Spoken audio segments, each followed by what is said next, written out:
சங்கடங்கள், துக்கங்கள், துயரங்கள், சவால்கள் இதனையெல்லாம் தகர்த்தெறிந்து தைரியமாக வெளியே வந்து கண்டிப்பாக ஒரு நிகரற்ற வெற்றியை உங்களுக்கு ஃபர்ஸ்ட் யாரு கொடுக்க போறாங்க அப்படின்னா, மாதத்தின் தொடக்கத்தில் ராசி அதிபதி புதன் ராசியில் ஆட்சி பத்திர யோகமாக வருகிறது. பிறகு உங்களுக்கு செவ்வாய் வேகத்தையும் வீரத்தையும் தைரியத்தையும் கொடுக்கிறது. அவர் லாபாதிபதி. இப்போ உங்களுக்கு லாபத்தை அவர் கொடுத்துத்தான் ஆக வேண்டும். நீங்க எங்கெல்லாம் கடன் வாங்கினீங்களோ அதனை எல்லாம் கிளியர் செய்யக்கூடிய ஆற்றலை உங்களுக்கு செவ்வாய் கண்டிப்பாக ஏற்படுத்தி கொடுப்பார். வெற்றியை கொடுக்கக்கூடிய சூரியனும் சூரிய புத ஆதிபத்தியமா அதுவும் வெற்றி ஸ்தானத்தில் இருந்தால் பயணத்தால் ஆதாயம், நிறைய அரசாங்கம் சம்பந்தப்பட்ட விஷயங்கள், வெளியூர் வெளிநாட்டு தொடர்பு, வெளிநாட்டில் போய் எனக்கு அட்மிஷன் கிடைக்கல, விசா கிடைக்கல, எனக்கு கொடுத்த பணம் வரல, முதலீடு செய்தது நடக்கல அப்படின்னு யாரெல்லாம் வருத்தப்பட்டார்களோ, யாரெல்லாம் இதனால் வரை கடனில் மாட்டிக்கொண்டு இஎம்ஐயை வந்து கட்டுவதற்கு திணறினார்களோ அவர்களுக்கெல்லாம் குட் நியூஸ். அதையும் தவிர இந்த செவ்வாய் சனியின் தாக்கம் குறைவதற்கு வியாழக்கிழமைகளில் ஆஞ்சநேயரையும் சனிக்கிழமைகளில் ஆஞ்சநேயர் நரசிம்மர் வழிபாடு கைமேல் பலன் கொடுக்கும். இதே ராசியில் இருக்கக்கூடிய சகோதரிகளை எடுத்துக்கிட்டோம் அப்படின்னா, உங்களுடைய கணவன் உங்களுக்கு 2ஆம் இடத்தில் அனுகூலமாக இருக்கிறார், உங்களுடன் நிறைய நேரம் செலவு செய்ய போகிறார். இதெல்லாம் உங்களுக்கு பிளஸ் பாயிண்ட் தான். இருந்தாலும் உங்களுடைய கணவனை உங்களுடைய அப்பாவும் உங்களுடைய சகோதரனோ சகோதரியோ மறைமுகமாக தூண்டி விடுவார்கள்.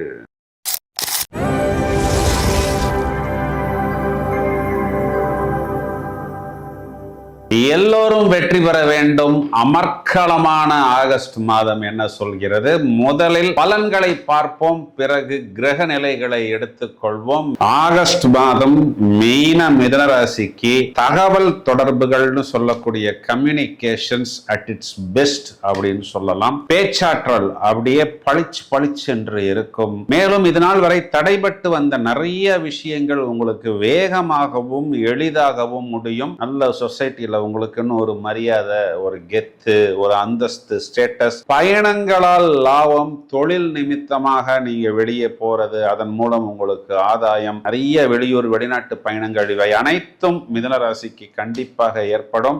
இது நாள் வரை இல்லாத ஒரு மன தைரியம் உங்களுக்கு கண்டிப்பாக கிடைக்கும். எதிர்ப்புகள், சங்கடங்கள், துக்கங்கள், துயரங்கள், சவால்கள் இதனையெல்லாம் தகர்த்தெறிந்து தைரியமாக வெளியே வந்து கண்டிப்பாக ஒரு நிகரற்ற வெற்றியை உங்களுக்கு ஃபர்ஸ்ட் யாரு கொடுக்க போறாங்க அப்படின்னா, மாதத்தின் தொடக்கத்தில் ராசி அதிபதி புதன் ராசியில் ஆட்சி பத்திர யோகமாக வருகிறது. பிறகு உங்களுக்கு செவ்வாய் வேகத்தையும் வீரத்தையும் தைரியத்தையும் கொடுக்கிறது. அவர் லாபாதிபதி. இப்போ உங்களுக்கு லாபத்தை அவர் கொடுத்துத்தான் ஆக வேண்டும். நீங்க எங்கெல்லாம் கடன் வாங்கினீங்களோ அதனை எல்லாம் கிளியர் செய்யக்கூடிய ஆற்றலை உங்களுக்கு செவ்வாய் கண்டிப்பாக ஏற்படுத்தி கொடுப்பார். அப்போ இந்த டவுட்டுங்கிறதே இருக்காது. எல்லாமே பலாருங்கிற மாதிரி உங்களுடைய போக்கு, உங்களுடைய வேகம் மற்றவர்களுக்கு பார்க்கும் பொழுது ஒரு விதத்தில் பிடிவாதம் போல் தெரிந்தாலும் விடாமுயற்சின்னு சொல்றோம். விடாப்பிடியாக நீங்கள் எந்த விஷயத்தை எடுத்தீர்களோ வெறித்தனமாக அந்த விஷயத்தை மின்னல் வேகத்தில் கண்டிப்பாக முடிப்பீர்கள்ங்கிறது ஒரு மிகப்பெரிய பிளஸ் பாயிண்ட். 2ஆம் வீட்டில் சிவராஜ யோகம், கொடுத்த வாக்கை காப்பாற்றுவது, நன்மதிப்பு, கடனை அடைப்பது, இதெல்லாம் உங்களுக்கு ஏற்படும். ரொம்ப நாளைக்கு அப்புறம் குடும்பத்தில் சுபம். உங்களுடைய குடும்பஸ்தானத்தில் உச்ச குருங்கிறது ஒரு பூரணமான ஒளி கிரகம், இனிப்பு கிரகம் உங்க வீட்டிலேயே வந்து உட்கார்ந்துருக்கு. அப்ப வீட்டுல இனிப்புகள் பரிமாறப்படும், வீட்டுல சீரியல் லைட் போடப்படும். இதெல்லாம் உங்களுக்கு ஒரு பெரிய பிளஸ். இதையும் தவிர 3ஆம் இடத்தில் சூரியன் வெற்றி ஸ்தானாதிபதி, வெற்றி ஸ்தானத்தில் ஆட்சி கேட்பதற்கே எந்த அளவுக்கு நன்றாக இருக்கிறது. அவர் தனியாவா இருக்கிறாரு. அவர் கூட உங்க ராசியாதிபதி புதன் புத்திகாரகன், புத்திசாலித்தனத்தை வெளிப்படுத்தக்கூடிய புதனும் வெற்றியை கொடுக்கக்கூடிய சூரியனும் சூரிய புத ஆதிபத்திய முக்கியமா அதுவும் வெற்றி ஸ்தானத்தில் இருந்தால் பயணத்தால் ஆதாயம், நிறைய அரசாங்கம் சம்பந்தப்பட்ட விஷயங்கள், வெளியூர் வெளிநாட்டு தொடர்பு, வெளிநாட்டுல போய் எனக்கு அட்மிஷன் கிடைக்கல, விசா கிடைக்கல, எனக்கு கொடுத்த பணம் வரல, முதலீடு செய்தது நடக்கல அப்படின்னு யாரெல்லாம் வருத்தப்பட்டார்களோ, யாரெல்லாம் இதனால் வரை கடனில் மாட்டிக்கொண்டு இஎம்ஐயை கட்டுவதற்கு திணறினார்களோ அவர்களுக்கெல்லாம் குட் நியூஸ். அதையும் தவிர உங்களுடைய சப்ளையர்ஸ், உங்களுடைய கஸ்டமர்ஸ், இதிலெல்லாம் சில மாற்றங்கள் ஏற்படும். அந்த மாற்றங்கள் உங்களுக்கு ஒரு அனுகூலமான மாற்றங்களாக, உங்களுக்கு ஒரு லாங் டேர்ம் பெனிஃபிட் கொடுக்கக்கூடிய ஒரு மாற்றமாக ஏற்படும். ஏன் அப்படின்னா, லாங் டேர்ம் பெனிஃபிட்டை கொடுக்கக்கூடிய சாட்டர்ன் 10ஆம் இடத்தில் தசம கேந்திரத்தில். அசுப கிரகம் ஒருவர் 10ஆம் வீட்டில் இருந்தால் அரசனை போன்ற வாழ்வு அப்படின்னு ஜோதிடத்தில் சொல்லப்படுகிறது. இதைத்தான் சனி கொடுத்தால் எவர் தடுப்பார் அப்படின்னு நாம் சொல்லுவது உண்டு. இதுல 9ஆம் இடத்தில் இருக்கக்கூடிய ராகு நமக்கு நிறைய அதிர்ஷ்டங்களையும் வாய்ப்புகளையும் ஏற்படுத்தி கொடுக்கும். நம்ம தான் அதனை சீர்தூக்கி பார்த்து இது நமக்கு பிளஸ்ஸா மைனஸா, முதல்ல பிளஸ் போல் தோன்றுவது பின்னாடி மைனஸ் ஆக மாறும், முதலில் மைனஸ் போல் தோன்றுவது பின்னாடி பிளஸ் ஆக மாறும். அது எந்த ஒரு துறையாக இருந்தாலும் அது சம்பந்தப்பட்ட வல்லுநர்கள்ட்ட ஒரு ஒப்பீனியன் கேட்டுக்கொள்வது, அதற்கேற்றாற் போல் பயணிப்பது. ஏன்னா இந்த ராகுவுக்கு திரிகோணத்தில் செவ்வாயும் கேந்திரத்தில் சூரியனும் புதனும் அமருகிறார்கள்.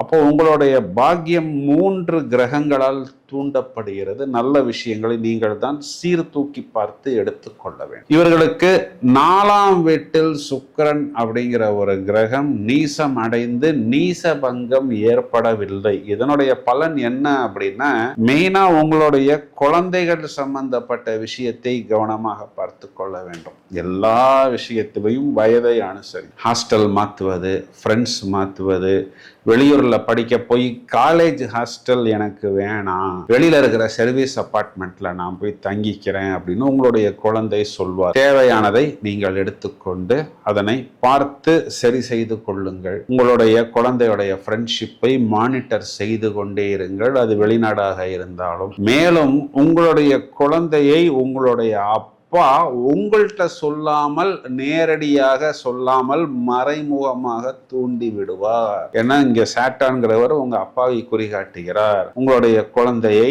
உங்களுடைய பிரதரோ இல்ல உங்களுடைய சிஸ்டரோ தூண்டி விடுவார். இதனால என்ன ஆகும் அப்படின்னா, அந்த விஷயம் மறைமுகமாக உங்களுக்கு வரும். உங்களுடைய கலத்தரஸ்தானம்னு சொல்லக்கூடிய 7ஆம் இடத்துக்கு சாட்டனும் செவ்வாயும் பார்க்கிறார்கள். அப்போ உங்க ஒய்ஃபும் தூண்டப்படுவார், உங்க அப்பானால, உங்க பிரதர்னால. இறுதியில் எல்லாரும் சேர்ந்து ஒரு முடிவுக்கு வந்த பிறகு உங்களிடம் வருவார்கள். தேவையான நல்ல விஷயங்களை மட்டும் நீங்கள் ஓகே செய்யுங்கள். இதனை மட்டும் கவனமாக பார்த்து கொண்டால் போரும். இந்த செவ்வாய் சனியின் தாக்கம் குறைவதற்கு வியாழக்கிழமைகளில் ஆஞ்சநேயரையும், சனிக்கிழமைகளில் ஆஞ்சநேயர் நரசிம்மர் வழிபாடு கைமேல் பலன் கொடுக்கும். இதே ராசியில் இருக்கக்கூடிய சகோதரிகளை எடுத்துக்கிட்டோம் அப்படின்னா, உங்களுடைய கணவன் உங்களுக்கு 2ஆம் இடத்தில் அனுகூலமாக இருக்கிறார், உங்களுடன் நிறைய நேரம் செலவு செய்ய போகிறார். இதெல்லாம் உங்களுக்கு பிளஸ் பாயிண்ட் தான். இருந்தாலும் உங்களுடைய கணவனை உங்களுடைய அப்பாவும் உங்களுடைய சகோதரனோ சகோதரியோ மறைமுகமாக தூண்டி விடுவார்கள். நரசிம்மர் வழிபாடு, ஆஞ்சநேயர் வழிபாடு கைமேல் பலன் கொடுக்கும். மேலும் உங்களுடைய குழந்தைகள், மாணவர்கள், மிதுன ராசியில் இருக்கக்கூடிய மாணவிகள், இந்த நேரத்துல தான் நம்மளை டிஸ்டர்ப் பண்றதுக்கு புது நபர்கள், அங்கீகரிக்கப்படாத புதிய பழக்க வழக்கங்களுடன் வருவார்கள்.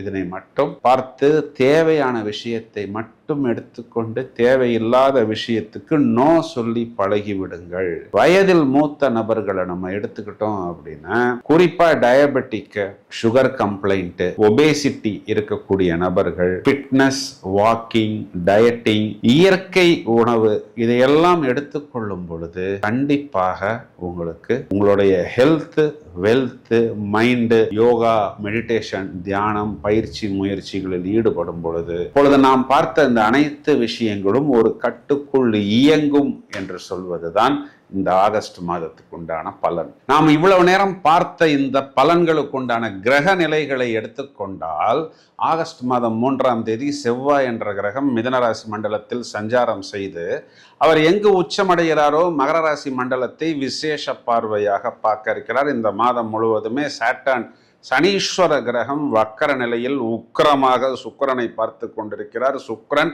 இந்த மாதம் முழுவதுமே நீசம். மேலும் ஆகஸ்ட் மாதம் 5ஆம் தேதி புதன் என்ற கிரகம் கடகராசி மண்டலத்துக்குள் வந்து பிறகு அவரே ஆகஸ்ட் 22ஆம் தேதி சிம்மத்தில் போய் சூரியனுடன் ஜோடி சேர இருக்கிறார். சூரிய புத ஆதிபத்தியமாக ஆடி மாதம் முடிந்தவுடன் ஆகஸ்ட் 17ஆம் தேதி கடகமனையிலிருந்து சிம்ம ராசிக்குள் சூரியன் நுழைந்து ஆட்சி பலம் பெற இருக்கிறார். இதுல முக்கியமான விஷயம் என்னவென்றால், தனுராசி மண்டலத்துக்கு செவ்வாயின் 7வது பார்வையும் சாட்டர்னின் 10வது பார்வையும் வந்து விழுகிறது. இதையும் தவிர நீச சுக்கிரனுக்கு செவ்வாயின் 4வது பார்வைன்னு சொல்லக்கூடிய விஷ பார்வையும் வக்ரசனியின் உக்ர பார்வையும் வந்து விடுகிறது. அப்போ சுக்கிரன் குறிகாட்டக்கூடிய காதல், காமம், களத்திரம், உல்லாசம் போன்ற விஷயமெல்லாம் நிறைய பேருக்கு தாறுமாறாக சில ராசிகளுக்கு தாக்குவதாகவும் சில ராசிகளை மேலும் தூக்கி கொடுப்பதுமாக இருக்கிறது. இதை பற்றி விவரமாக வழக்கம் போல் பட்டையை கலப்பும் விதத்தில் 12 பதிவுகள் தயாராகி கொண்டிருக்கிறது. எனவே தொடர்ந்து இணைப்பில் இருங்கள். இந்த பதிவை உங்களது நண்பர்களுக்கு ஷேர் செய்யுங்கள். வாழ்த்துக்கள். Thank you friends.